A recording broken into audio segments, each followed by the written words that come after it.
Anyone seen the movie Braveheart?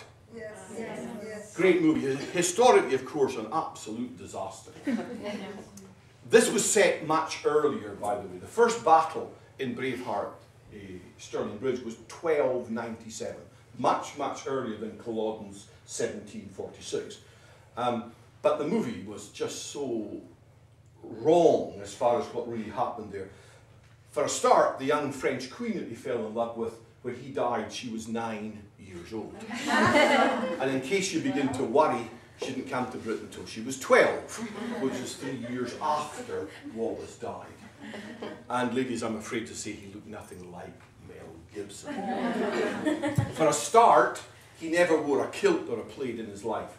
He was a Lowlander, not a Highlander. At that time, only Highlanders wore this. He wore chainmail as a knight would.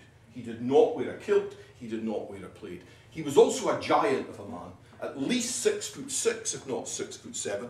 And we know this because we have his great sword.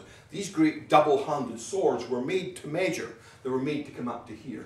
And his great sword is 6 foot in length. So he must have been 6'6" or 6'7" to wield such a sword. And he never painted his face blue. That was back to the Picts 1,000 years before. I mean, why Hollywood does these things? I mean, there's 3 great movies I enjoyed. One was Highlander, where they had a Frenchman playing the main part. The second was Braveheart, where they had an Australian playing the main part. And the third was Rob Roy, where they had an Irishman playing the main part. And yet, in Highlander, Sean Connery played a Spaniard.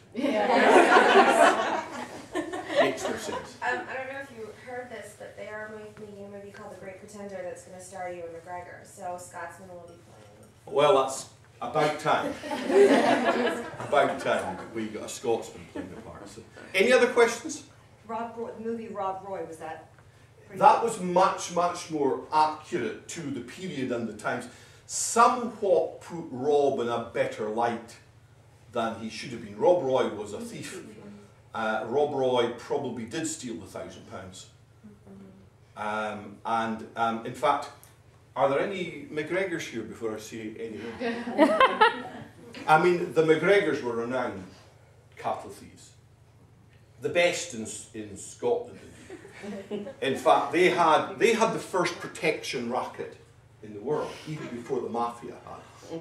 They used to go to the local farmers and suggest to them that their cattle needed protecting.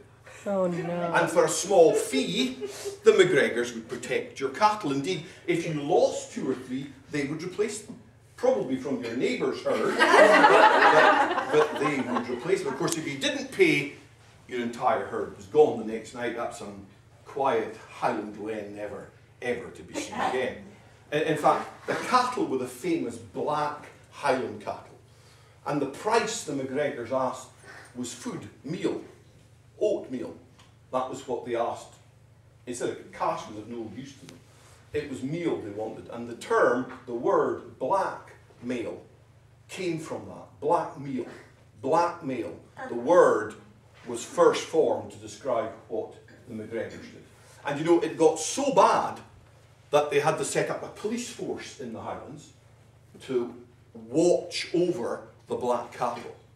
And they were called the Black Watch, who went on to be a famous regiment in the British Army. But they started off as a police force looking after the cattle for the McGregors. Any other clan names out here? What can you tell us about the Black Douglas and his role with Robert the Bruce? Wow, the Black Douglas, good. Well, are you a Douglas before I go on? No, I'm a McKay. That's all right. Well, That's all right. when the Bruce died in the year 1329. And on his deathbed, he had one major regret. He spent his whole life fighting for Scotland's freedom. He never got to do the one thing that he wanted to do, and that was to go and fight in the Holy Lands. And so he asked that his heart be cut out, put in a silver casket, and taken to be buried in Jerusalem. The Templar Knights, who had fought for him in some numbers at Bannockburn, gave permission for his heart to be buried in the Church of the Holy Sepulchre in Jerusalem. And it was given to Sir William Douglas, the Black Douglas, to make sure that happened. The heart was sealed in a silver casket and put on a large chain which the Douglas wore around his neck. And he set out through Spain on his way to the Holy Lands with a small company of Templar knights to protect him and the heart. Partway through Spain, they came across a large army of local Moors, and a battle broke out. And it wasn't long that they realised they were vastly outnumbered and were going to lose. So the knights began to withdraw. The Black Douglas stood up on his horse. He removed the heart from around his neck and he threw it right into the midst of the Moors, shouting, "Go, brave heart! We will follow you in death as we followed you in life." And they did. And they all died. Well, all except for one man, a man called Sir William Keith. He hadn't fought that day because he'd broken his arm 2 days before. And the heart never made it to Jerusalem. Sir William Keith took it back to Scotland and it was buried in Melrose Abbey. And as recently as 1996, when archaeologists were digging in the abbey, they found a casket that fitted the description of the casket that held the Bruce's heart. They did not attempt to open it, because you know what would be in it now after 700 years, but it was reburied on the site. And that's the brave heart, the heart of Robert the Bruce, not William Wallace. The brave heart is the heart of the Bruce, and it was the Black Douglas who attempted to take it to Jerusalem. So that was the story of the Black Douglas. Cool. Any other clans or clan names? Buchanan. Now, I don't know too much about the Buchanans, but there were some Buchanans down near the borders of Scotland, just south of Edinburgh, towards the borders. I heard some terrible stories about them. I'll bet you did. I'm salty myself. Well, let me tell you one that I heard. There was this army of Buchanans. There were some Lindsays and Grahams. There was a few different. They crossed the border into England in a raiding party. They were called the Border Reivers. And they attacked a small English town, spent 2 days and 2 nights looting the town. And when they left, as was their wont, they took quite a lot of the local women away with them. Now, when the men from the village came out from where they were hiding in the woods, they got together and they chased after the Scots.